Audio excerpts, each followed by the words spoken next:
दिसंबर का महीना खत्म होने वाला है और नया साल बस शुरू ही होने वाला है। आई एम श्योर आप सभी नए साल के सेलिब्रेशन की तैयारियों में लगे होंगे, लेकिन कुछ चीजें ऐसी हैं जो आपको नहीं भूलनी है। जैसे कि बहुत सारे कामों की डेडलाइन 31 दिसंबर से पहले खत्म हो रही है, तो आपको उनको ध्यान में रखना है।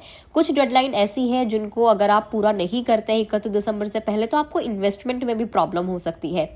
जी हाँ, म्यूचुअल फंड में नॉमिनी ऐड करने की जो डेडलाइन थी वो 31 दिसंबर 2023 रखी गई थी। अब इसमें एक अपडेट आया है। वो अपडेट क्या है वो हम आपको बताते हैं, ताकि आपको किसी भी तरह का कोई नुकसान ना हो।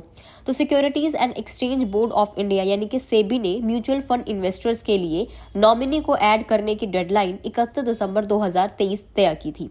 ऐसे में नए साल से पहले इस काम को पूरा कर लेना था। इससे पहले सेबी ने इसके लिए 30 सितंबर तक की डेडलाइन डिसाइड की थी, जिसे बाद में एक्सटेंड कर दिया गया था।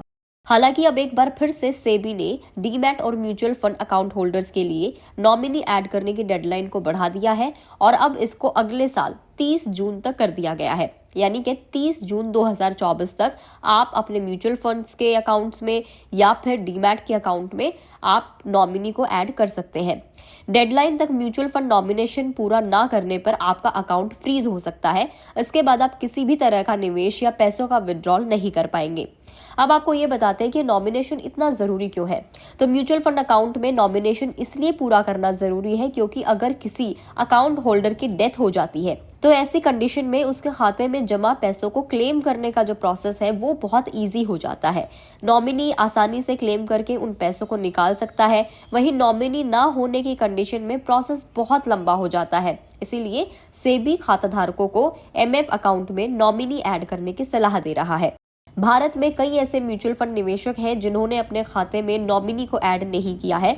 रजिस्ट्रार एंड ट्रांसफर एजेंट यानी कि आरटीए के मुताबिक 30 सितंबर 2023 तक देश में ऐसे कुल 25 लाख से ज्यादा पैन होल्डर्स हैं जिन्होंने अभी तक एमएफ खाते में नॉमिनेशन के प्रोसेस को पूरा नहीं किया है।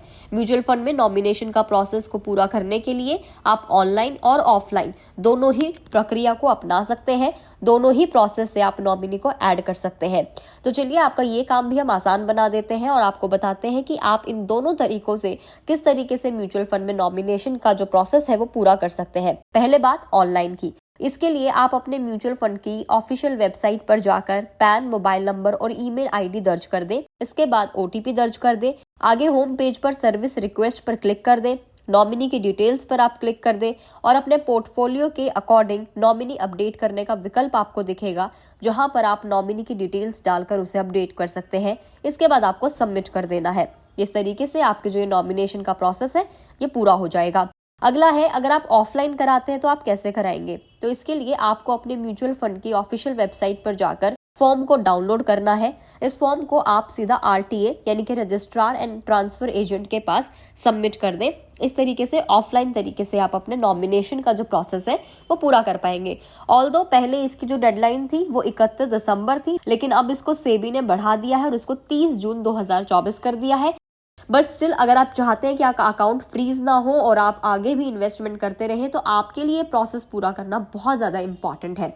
वीडियो में इतना ही। जानकारी कैसी लगी कमेंट करके जरूर बताएं। अगर आप फेसबुक पर देख रहे हैं तो फेसबुक पेज को लाइक करें। यूट्यूब पर देख रहे हैं तो गुड रिटर्न्स के यूट्यूब चैनल को सब्सक्राइब करना ना भूलें।